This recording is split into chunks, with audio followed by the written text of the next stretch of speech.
Hey guys, it's Pouria here again with another episode of High Achievers, and today I have Jayden Sharma. He is an incredible person. Before anything else, before I introduce him, I got to know him just about a year ago, a little less than a year ago, through some friends, and I am super happy for the day that I actually met him. He has been an amazing person, great at what he does. He is a real estate agent. I don't know how long he's been in the industry. We'll ask him. But he's very knowledgeable, he's very experienced, and he's great at what he does. So I'm going to cut it short. Jayden, can you please introduce yourself to the audience? Of course. First of all, thank you so much for having me. It's an absolute honor to be here. No problem. Likewise, the day that I met you too, it was a great day because I found a mentor in you, and through the friends that I met, I'm forever going to be grateful for that. Thank you. My man. And my name is Jayden. Like he said, I've been in the industry for a year and a half. This is my second year. Second year, yeah. My first year was a learning experience. It was nice. I met a lot of people. I learned from a lot of people that I met with. I joined Remax for my first year because that's just what I was familiar with because I grew up in that area. So Remax was like the name synonymous to real estate. Yeah, so it was just synonymous to real estate. So just went in that direction. There was no guidance for me or anything. And I just, as I went through the journey in my first year, I met people and then I tagged along with the right people that I thought were going to teach me the right things, that were doing well in the industry too. So, and it panned out well, I would say. Helped me close a lot of deals, helped me learn a lot. That's what matters to me the most, especially in my first year because I'm not in a rush. I'm in it for the long term. I'm in it for the next 30 years. This is like... So you're looking at building a career out of this. It is a career for me. So, and it's going to slowly take progression, right? So it's not an overnight success thing. You are doing great already, so I'm pretty sure you're going to... What I like about you is your consistency and your follow-up system that you have. You are always on top of every task, and you always follow through. I try. Still learning though. I know I can do better, but I appreciate it. Well, that's the attitude that you have that is actually helping you to grow in this industry, or anything that you do in your life, is that you don't think that you're there yet. You appreciate how far you've come because you have to do that in order to grow. Otherwise you will get disappointed, right? Do you ever feel like you're there? I think I'm only 5% of where I want to be in life, right? I don't think we'll ever achieve, because if you achieve something, then you're like, okay, if I can achieve this, yes, what else can I get? What else I can get? Well, the thing is that I've always been a dreamer, and I always imagined everything that I wanted to get, and I always planned everything out. But I think where I am today in my life, it's only 5% where I want to be, because every day so many new doors open for you that you don't even expect them. You don't even know where they're coming from. And for me, if I don't take these chances, I feel like I'm missing out on a big opportunity that maybe is my destiny. Maybe I'm supposed to be this, maybe I have to go down this path to get to that big prize that is waiting for me down there. And if I say no to it, then I will miss on that. That's why I have 10 companies now that each of them are working very closely with each other. But that's one of the reasons why I have branched out so much, because I just don't want to say no. Of course, being a yes man is everything, right? Exactly. And being open-minded too, so key. Exactly. You can't have a closed mind in an industry like this, because it's all about how hard you hustle. And if you have a closed mind, you're putting a cap on the possibilities that you could reach. Exactly. Absolutely. The moment that humans realize that they are the most powerful creature on this earth, then they will know that they can achieve whatever they want, right? And but our biggest obstacle is our own mind. It's because we don't really believe that we can do it.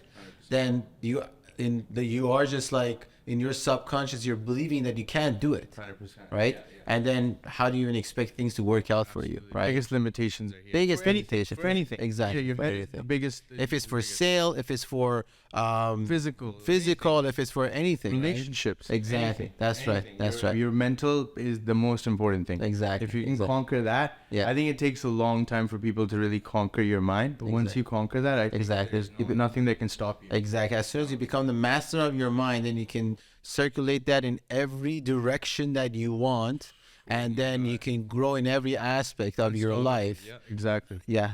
So I have a question. How did you get into real estate, first of all? So I always had a passion for houses. I love people. I worked in the hospitality industry for quite some years in Yaletown, made a lot of connections. So like just by working in the industry after high school, just kind of got to know who I am as a person. Because I don't know, no one's really going to tell you what your skills are, but you're going to have to figure that out. So this was my way of figuring out who I am as a person. Because high school is a different kind of, it's a different story. So once you get out is when you really are hit with real life. So I started working in the hospitality industry, started networking, and that's when I started realizing like I'm good at that. Yeah. I love people. I'm so personable. You can put me in a room of 50 people, 100 people, and I'll probably come out with 10 friends. Like Nice. they're friends, we're buddies, we're going out. And that's one of the most important things in sales. So that's what I realized, and then I love houses. Always driving around, walking around, just having a passion, like that knack, an eye for a nice architecture. You're like, wow, what a house! Would love to live here. Or like, wow, wonder who owns this. Or wow, I wonder how much this is. Or how much did that go for? Or like, what is the price like? So it's just always having that like curiosity towards real estate was what. Like that's what I chose. That's why I chose it. Same as me. I feel like I have the same thing. When I was working in construction, I was always driving around in West Vancouver and looking at houses. Yeah. And even right now, honestly, it's so funny because sometimes, I drive in West Van, and now I can obviously afford these houses. And now I have the choice. I'm like, should I get this house or should I just this other home? But when I was in the construction, I was always just looking at them, and I was dreaming. I was like, how is this even possible? I was just actually making a podcast yesterday, and I was talking to some people that needed some advice in business, and I was telling them when I was working at the first job I had at a dollar store, I walked into the Audi in North Vancouver, and I really wanted to get an Audi A5. It was a two-door, like the one that you have, right? Actually, yeah, you have that car. Grateful, yeah. So I wanted to get that. At that time, I wanted to get it, and I walked in, and the guy said, I think the car at that time was a lot cheaper because obviously with the years, the cars have become more expensive, but it was around 60,000, 65,000 at that time. Still a lot for that time, right? For that time, right. And he said the payment is around $800 a month. And with the payments, for the insurance and the gas, it would come up to $1,500. I said, who the hell can afford $1,500 a month? My income is $1,500 a month, right? But that never stopped me. Like I was a dreamer, as I said. So I went and I took that initiative to go and actually walk into Audi at the age of 18 and be like, okay, what is going on here? What is your nicest car? How much does it worth? Like how much does it cost? Exactly. How much does it cost to own this? Okay, $1,500. Is that how much I need to make to? Okay, sure. I know how much a $1,500 car, an Audi will cost me. And then I was looking at these houses, and I was like, okay, well, how much are these homes? Okay, it's 4 million, 5 million, 6 million. That's pretty much. How much is the mortgage for them? Yeah. How much do I need to curious. Exactly, right? So I was just trying to readjust myself with that life. 100%. And because if you don't know where you're heading, how will you really have the motivation? Exactly. You gotta know where you're going in life and have that vision, just work towards it. Exactly. Otherwise, it's a blind path. Exactly. And now when I look at my life, I'm like, well, obviously I have this car and I'm paying this much for it, and it's like 5 times more than what I was thinking I could pay. I couldn't pay at that time. So it's just because we never stop our mind and we just get into it. Never. Yeah. Because if you just walk blindly down a path and just hope for success, there's so many things that are gonna try and divert your mindset, right? Towards this, towards that thing that's wrong, that thing that maybe could be right. But having that absolute vision of like seeing where you want to go and what you want to do, that's why it's like people say that, right? It's like if you know your why, the how happens. Exactly. So just knowing your why are you doing this, how I will do this will happen. Exactly. They say men or women are different, obviously, and women have to be 80% qualified for a job to apply for the job, and men only have to be 50% qualified for a job to apply for a job.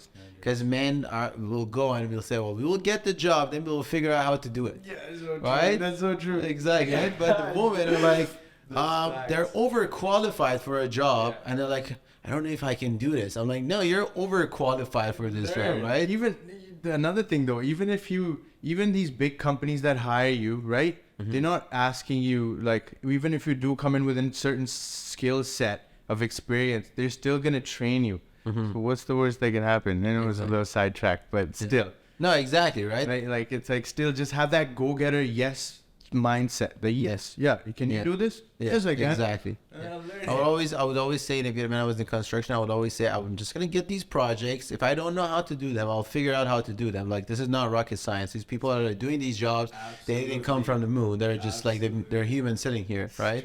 And actually, like, this attitude is what really helped me. Like, knowing that people that are doing these jobs, we're all born on Earth. Of course. So we're equal. So if someone can do it, I can do it. I just have to know how to do it. Yeah, exactly. Right? Exactly. And it's not like someone is better than someone else. No, we're all the same. So that's actually the attitude that really helped me to be able to do things, is because, That's a winner's mindset. yeah, if someone can do it, I can do it. I just have to figure out how to do it. Exactly. Exactly. So you got into real estate because you are great with people. You can make a lot of friends. But what's the story? Like, did someone tell you to get into it, or you just, like, on your own, or like, well, I think this business is good for me and I want to get into it? Exactly. So no one really. I don't have anybody in my family. My family is full of doctors. Everyone is a doctor, radiologist or a surgeon. This, that, right? Just medical family, but both sides too. So there's no real estate background at all, or even a finance background for that matter, right? Even though, like, my father is a businessman running his own hospital, but still, no really guidance that, yeah, you should do this. It was just open. It was like, yeah, like, it was a very open-minded mindset that my parents had coming to this country too.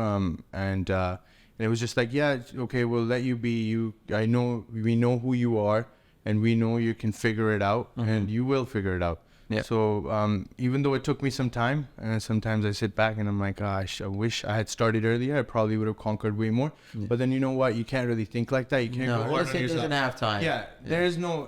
Everyone's journey is different. Exactly. So I don't know when I say that, who am I comparing myself to? Yeah. But that time that you have spent on something else before getting into real estate has shaped you to be who you are today. Like I said earlier, and you've gained some experience and skills that are going to help you to do better in this industry. If I hadn't done that, I wouldn't have known what I have and how I can leverage what I have. Yeah. So absolutely, I'm still grateful for every experience that I've had over the course of the years. Nice. And it's been nice. So yeah, no one pushed me to do real estate. No one told me that you should go in here. Yeah. But I've always had the entrepreneurial mindset too. So I knew it was going to have to be whatever I do in my life will be something along the lines of business something. Oh, so you always knew it was business? I always knew back in my head. I'm not a doctor. Like, for me, it wasn't that. Being around, becoming a doctor. Well, you did. Yes, the opposite. Like, I was growing up, I would be around doctors. But I knew this is not what I wanted to do. Oh, like, I don't want to do that. And even my father, I guess he knew. He just knew. He never pushed me. Because a lot of parents, like our parents, push us. They're like, yeah, why don't you, a medical school, this, that. Never pushed me. Because I had that commerce mindset. And I still do. And now it's ever growing because now I'm really in the commerce business. Nice. We're like entrepreneurs now, right?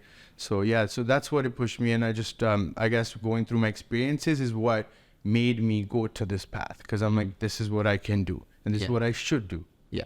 So how long did it take you to do your first transaction? 12 days. 12 days. Very first one? Yeah, 12 days. So I landed, so I got my license, and then I went to my office, asked my managing broker at Remax. I said, hey, I need someone to guide me, show me around. She's like, let me get back to you. Let me see who I can put you in touch with from the office, right? And then a week later, right before the open house weekend, I think it was like Friday, I believe. Friday, January, the first week of January. So she put me in touch with a colleague of mine, Ryan Kabeska. He's a really good agent. They're part of a team. And he told me to come shadow him at his open house listing at the Brava building on Seymour. And I did. So I showed up, dressed up, all good to go, and just showed up just to learn, right? I didn't know really anything. I'm like, I'm just going to watch you, see how you do it. Can't be that hard. Like, it's not rocket science, right? So I went, did my thing, and then through that, picked up a buyer. Nice. So we just clicked. It was automatic. So that buyer came in, and it was hot market too then. January, if you remember, it was a nice hot market. True. A lot of people coming in without realtors. Picked up a buyer. He was from Ontario. Wanted to buy an investment property here that he wanted to rent out and make passive income. Nice. And we clicked, got in touch with him right after the open house, went home, searched up what he wanted, sent it to him. So this was Saturday, right? I was only shadowing the open house for one day. Sunday, I took him on tour. He liked one. You didn't go to the open house? I was only gonna do one open. You're like, I'm done, right? And I just no. He only asked me to shadow him for one because somebody else was doing the other one. Okay. He was like shadowing a couple of people. Okay. And then filled out. He liked one. And filled out the offer for that one, put in subjects for 1 week, and I got it for under asking too. Oh, wow. In that market. Wow. Yeah. So it was listed for 900. I got it for 890K first transaction. Cool. Are you still in contact with that person? Of course, he's gonna buy a lot more. That's like one of my favorite people. Yeah, it's a long, lifelong connection. I mean, Nice. But it was the quickest. I couldn't even believe it. Wow. It was amazing. But you know when stars just click, it just clicked. Yes. And that's when it boosts your confidence too. You're like, okay, like it's not. How did you feel when the buyer removed subjects? Amazing. But it was. What did you do? It was quite a. It wasn't easy. Because he had to get a mortgage insurance. It was like the mortgage broker had to make some things work, but it worked. It was like, till the last moment. You have a lot of deals that happen last moment. I know, but then that was my first one without experiencing anything. You're like, oh my God, what's going to happen? Please, just this one. But yeah, it happened. It worked out and it was amazing. I learned a lot from that. Nice. Yeah, bro. Did you just full-time get into real estate or you still kept your other job? No, full-time. Full-time. So day one, you're like, I know this is what I want to do. I'm just going to go full-time. Yeah. Okay. Yeah. But do you recommend to people to just go full-time or just should they keep it their job? Good question. If you don't have the backing, I would say keep something. Yeah. But if you have something that can back you, help you out, because it's quite expensive to start up, right? It's one of the most expensive industries. Of course, with all the marketing, all the all the things. Looking at all the suits. Yeah, right? you gotta pay for some suits too, because it's the perception matters, right? Exactly. You don't want to look bad and then they don't believe in you. You have to show it sells. It sells. So yeah, if you don't have the backing or someone like that can help you financially, or you don't have savings yourself, if you can save up over the course of years and you know you're going to be doing this at a certain time and you have money, then yes, go ahead. But if not, then it's tough. Then I would say it's definitely not recommended to just start up, because then you're going to go broke. True. So yeah. For me, I had another company at that time when I got into real estate, and I was doing I was building 2 houses at that time, I think. Wow. And I was just like doing real estate. What age is that? What year? 2015. You were 24 years old? I was 24, yeah. 24 years old. And obviously building houses, they take so much of your time too. And I was doing real estate too. And I wasn't full-time focusing on real estate, even though I was making sales happen. But then the day that I decided to be fully in real estate is when I actually exploded in the industry, right? How long after you started was that? That was just, I think, a year and a half. Year and a half after you started. Year and a half after I started. Mid 25-year-old. Yeah. Almost 26. Yeah, almost 26. Right. Yeah. And where was that? What was the time when you realized you're like, yes, now I can. Honestly, I was very lucky, because even the first day that I got my license, I sold 4 properties. So yours is 12 days. Okay. So the first day I took these clients to a pre-sale project, and they bought 4 units, and it was actually nice. They bought a 2-bedroom for 2.8 million, 3-bedroom for 2.8 million. They bought another 3-bedroom for 2 million. They bought another 2-bedroom for 1.5 million, and they bought a 1-bedroom for 700,000. Wow. And I came home and I would made 140,000 in commission. And I was like, what just happened today? I would know too. At that point, I would know too. Yes. Yes. Wow, we're going somewhere. This is amazing. I love this, right? No doubt. And that actually motivated me so much to continue. And then because I came to the industry from the construction background, I still had a lot of people that were doing flipping homes and stuff with me. So I still had clients coming in to do the renos, and then I would buy and sell for them too.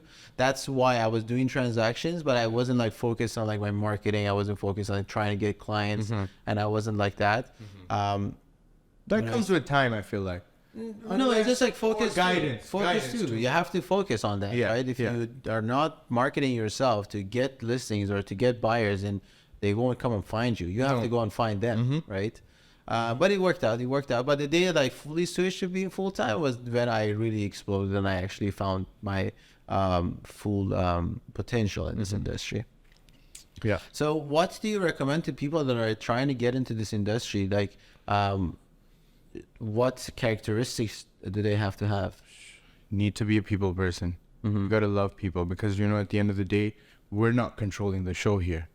We're going by what our clients. You're a service industry. Yeah, we're in the service industry, right? So we're the clients are running the show. Yeah. We're just following. Yes, And we're advising. We're advising, Yes. right? So have to have a love for people. If you don't like people and you just get annoyed, that's not for you. That's right. It's not. I don't think you can really change that about yourself. I wouldn't say you have to be an extrovert, but to a certain extent, you have to be an extrovert. You have to be outgoing. You have to be able to go to events and network with people. You have to be able to. Yes, you have to be able to openly talk wherever you go. Every interaction has to be just don't no fear of loss, basically, too. So another thing. So you would say real estate is 24/7 job? 24/7. Okay. If someone messages me, I wanna anything that's related to real estate on Instagram at 8, 9 p.m., I'm not gonna push it till tomorrow. No way. That's like any other DM that I get, right? Yeah. Or like any other message that you get, you're treated the same. So it could be, if I'm up at 1 and I get a text, well, it's different. If someone asks me to do a CMA at 1, I mean, I really have to know how serious they are to do it, but I'll still do it. Yeah. Because it doesn't take that long. You still do it at 1 where you send it at 6 in the morning. Yeah. So it looks like we're part of the 5 a.m. club, Up early, rise and shine. But yeah, it's got to have a knack for people. And then obviously, you got to love what you sell. Like anything as a salesperson. Yeah. Loving what you do and loving what you sell, that shows. Yes.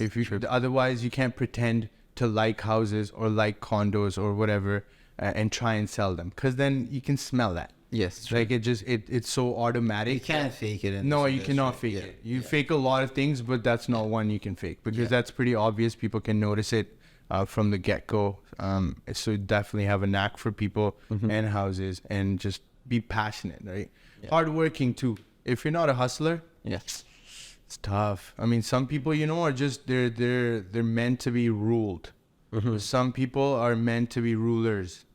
So this is the industry for someone who like, because there's no one telling you to wake up at a certain time, that you have to come clock in. Yeah. Or you have to come clock in at 8 a.m. today. Why didn't you come to work today? Or like, I have to call in sick to work today. Yeah. No one's going to tell you to do anything. Exactly. So time management skills, like so many skills that come in hand in hand in this industry are very important. So if you're lazy or need someone to push you all the time, sorry. So the combination of things together will make you become successful in this industry. Absolutely. And if you are lacking a few of those, then you're not just gonna. It's tough. You're just gonna get. The thing is that the expenses are so high that you're just gonna get exhausted. Exactly. It's not just this industry, really. Yeah. It's any self-employed industry, right? Yeah. So same. So it's just it's the same category. So you got to be a go-getter. For someone that is looking to get into this field, what skill do you think they need to try to gain? Like, being a people's person is not a skill you can gain. To be honest, you're natural. Yeah. What skill do you recommend them to gain? Negotiations. Yeah. Okay. Because when you're put in that spot, and you cannot come to an end agreement on a deal, and the deal collapses because you couldn't make it happen. Yeah. Honestly, I've seen this. Like, I've worked with people that have come to real estate, but they didn't have any sales experience in the past. Yeah. And they can't do good. Yeah, see, that's different. Yeah, so see, that's also about like your adaptability. So how fast can you adapt to newer things, right? Yeah. So yeah, like I didn't have any sales experience, but I still adapted. Oh, you didn't have any sales? No, because I was like in the hospitality, VIP hosting, bartending, like having fun, right? There's no sales there. Yeah. I mean, that's automatic. I'm not trying to sell anything really. But I think you were highly exposed to communicating with people. Yes. Yeah, But I think you just maybe kind of that. like, Maybe then yeah. that's what helps. Yeah. Maybe that's what something people can do that don't have that in them. Yeah, exactly. Maybe that's what Yeah. they can try and do Yeah. to really get that kind of skill. Yeah. But negotiation is huge, huge. I think that's everything. That's That's what closes deals. Yeah, exactly. Yeah. It's about being creative. I think as a real estate agent, the best real estate agents are the best creative people that it's basically problem solving. Like every deal has an issue and you have to resolve to be able to make it happen. If you're smart enough to make that happen and you resolve that issue, then your clients will be able to easily close on the sale and easily get that property. And you also have to think both ways, even though you're representing like one side only, if you're representing the buyer or seller. But if something comes to your mind that can help the other agent also close the deal, you should let them know without like trying to get into their job and business, because then it's not nice, right? But also to offer your help to them as well and try to close a deal like that. Because it's not one-sided. Exactly. I mean, it's not going to close if only you work hard or I work hard. The other end has to work. Yes, it's a collaboration. Absolutely. On both sides. It's a collaboration. At the end of the day, you want to make sure that your clients get the best deal possible. The other person, the other side also get the best deal for them, right? And it's like happy on both sides. And we are basically the middleman, like negotiating and talking to them, like taking message from here to there and just basically being in the middle and trying to make it work. Exactly. Yeah. Okay, and so you've been in the industry for a year and a half and two. What do you love the most about it? Being independent. Being independent. Being independent.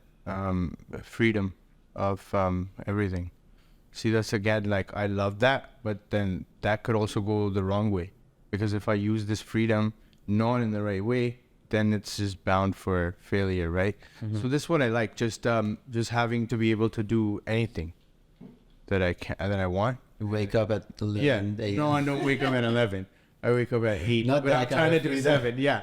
No, that's just failure freedom. That's not the winner's mindset anyways. Because half the day is gone. Yeah. Like stock market is about to close. Yeah. Like no way. Also, the pays are good too, right? When you make a sale and you get paid, you're like, okay, well, That's you can get paid like in one transaction, like as much as someone that can make in a year, right? Yeah, So exactly. Yeah. it gives you like some sort of a peace when you make that money, but when you're not making sales, then it's very stressful because you're like running out of money and time at the same time, and it's draining you. So it can be stressful, but at the same time, when you get paid, that's why I feel like we have two type of agents. We have the ones that are super successful and the ones that are get out of business.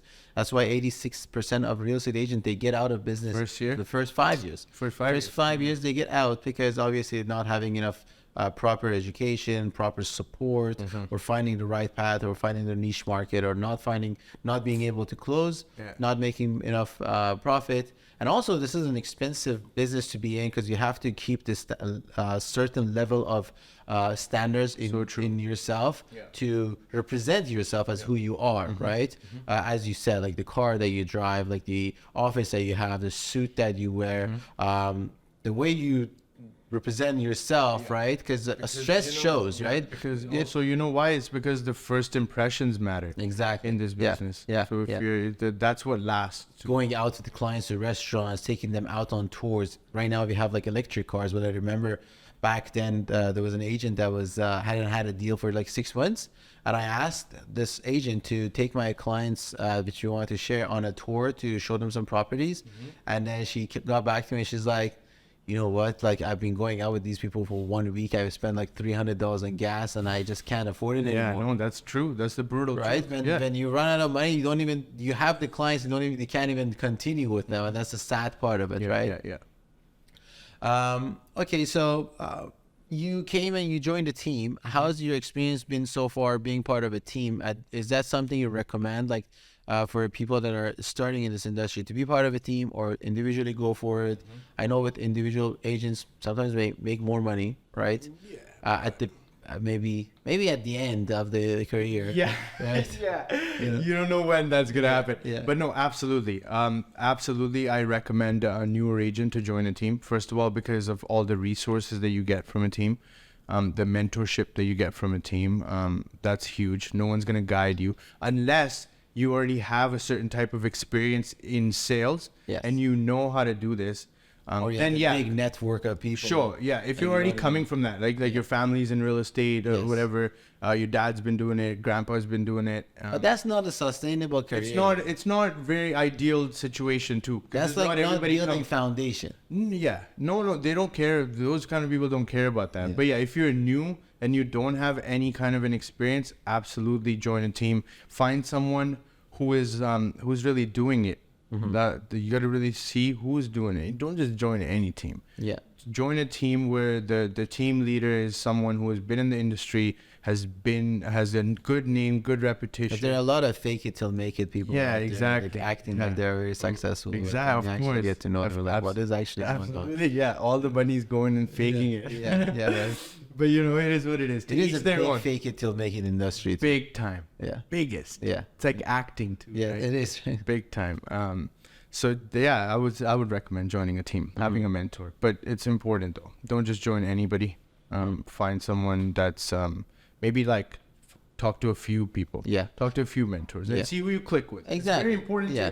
You don't just want someone who's really doing it and then who's really big in the industry, but then you don't connect with them. There's no chemistry. Like there's Then no you're difference. gonna be shy about everything, right? You Yeah. have to be like absolutely like guard down. Yeah. Be able to really chill with the person, talk to the person like Exactly. raw talk. You know, Exactly. like you don't want to be formal or anything. You know, this is what I say. When you're trying to look for a mentor, see, look, Ferrari drives very well, Lamborghini drives very well, McLaren drives very well. All of these cars are amazing supercar, performance cars. You can't say which one is better than the other one, right? But you got to drive them to see which one actually fits you better, and which one you are more interested to drive in. thing. It's the same thing with the mentor. You can't just come and say, no, this guy is doing better than that guy. No, when you're at the top, like you're doing great. You can't say like this guy is selling more than that guy because one year maybe this person sells more, maybe the other person sells more, right? But then the way you connect with them, you have to see which one you connect with more. Absolutely, that's key. Yeah. It's like any relationship too, right? Exactly. You're not just gonna Yeah. go into a relationship Yeah. just because you like the looks. Yeah, that's It's gonna be a nightmare. I've been down that road. So learned the hard way. we learned the hard way. So what is your plan moving forward in this industry? Like where do you want to be, and what is your plan? I see myself becoming the best agent in the city down the line.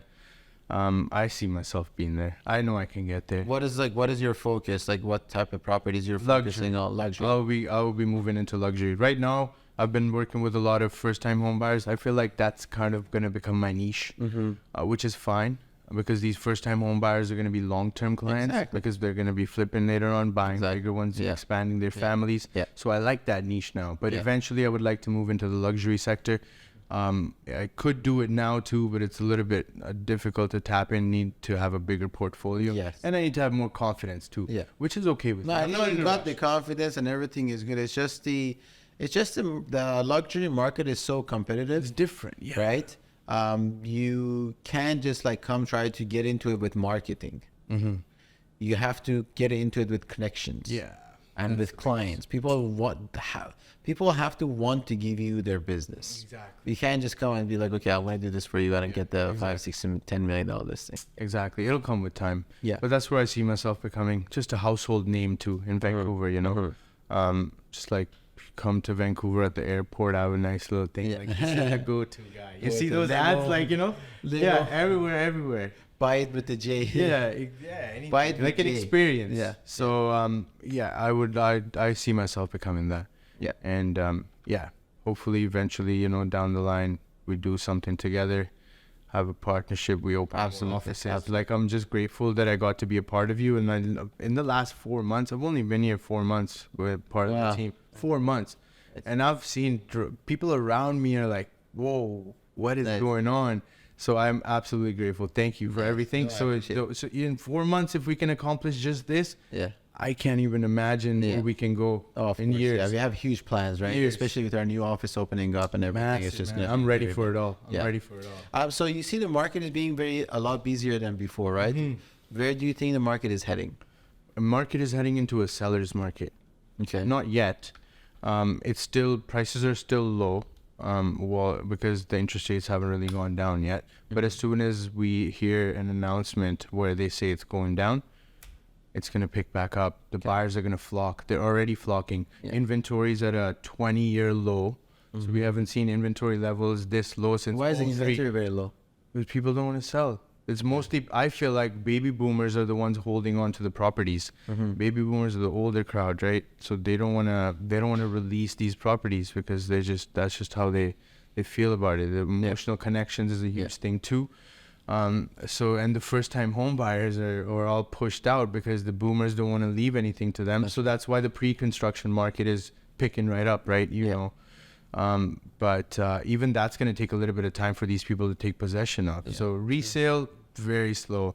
Even going door knocking and stuff, not a lot of people are really willing because they know, because these sellers are stuck in a mindset of 2 years ago when they were getting I think people are just waiting for that news. They're waiting. They're just waiting for this cycle to pass and the old cycle to come right back, and then they're going to start selling. I think they're just waiting for that news to come out that the interest rates are going to go down. The market jumps. And they're like, why should we sell right now? But we know 5-6 months from now, the price is just going to jump like another 15-20%. And why should we sell now? No, I think the smart people will actually sell it. Yeah. You can't wait for the bad news to come out and then sell. No. Well, we have another announcement coming, right? June 15th? Yes. Hopefully it's a good one. I think it will be. I have a feeling that we're going to have a little bit of increase. You think so? US is at 8%. You saw that news? Yeah. 8%. Yeah. That's a lot. Yeah. So yeah, I still want to help the just have buyers to out, wait man. and see. Yeah, Still want to help the buyers. honestly, like Vancouver is a different market. Like the sooner you buy something, the better. Yeah. Because you have to look at real estate is not an investment for short term. You have to look at it long term, minimum 5 years, right? If you just go back in time 5 years ago, you will even pass before COVID, and the prices are higher than before COVID. Absolutely. So You're right. Yeah. So you have to look at least like for 5 years. Yeah, you can't if you're looking at a short term, it's like buying a stock in the morning and just like being like, oh, the price of this stock went down today. Well, it's in the long run, it's gonna go up. At real estate, because of the demand and population, is gonna go up. Especially here. And right? Most of the places it takes 10 years to double. Yeah. It takes a half. Yeah. I mean, the past 30 years, it has doubled every 10 years, actually, right? Yeah. So. Exactly. All right. So I'm very grateful to have you. To be honest, I am very proud to have you as part of our team. You're a big asset to our company, and we are growing. And I want to have another podcast with you. I'd love soon. to. I'd love to. This is amazing. To dive into more specific topics of real estate. Always. What you're doing that has helped you close how many deals in the past 4 months? In the past 4. 4 deals in the past 4 months. Which Already is working on amazing. 2 more. 3 more. There you go. So you're doing something right, and people want to know. People want to know what Jayden is doing that is different than before. What is Sadeghi and Associate doing for Jayden? And I want to go through with you and all of that, and so we can open it up. We can help others For sure. to learn from these conversations. Always. At the end of the day, we're not sitting here to tell them how good we are doing. No. We're sitting here to tell them how we are doing, so they can learn from it and they can copy it and read it. Part of getting successful is giving back. Giving back. Yeah. So if you don't give back and you're selfish, you're not going to get the respect that you deserve. I always say that like sales and selling and sales actually, it's like fishing in the ocean. If you're fishing in the ocean, you grab a fish, you think it's going to be less for other people? No, it's an ocean. Yeah. You got to teach your friend how to fish so you guys have more food to eat. Exactly. Right? And that's how I look at it. Thank you so much. I really appreciate it. Good to have you. Of course. Thank you so much. Cheers. Thank you.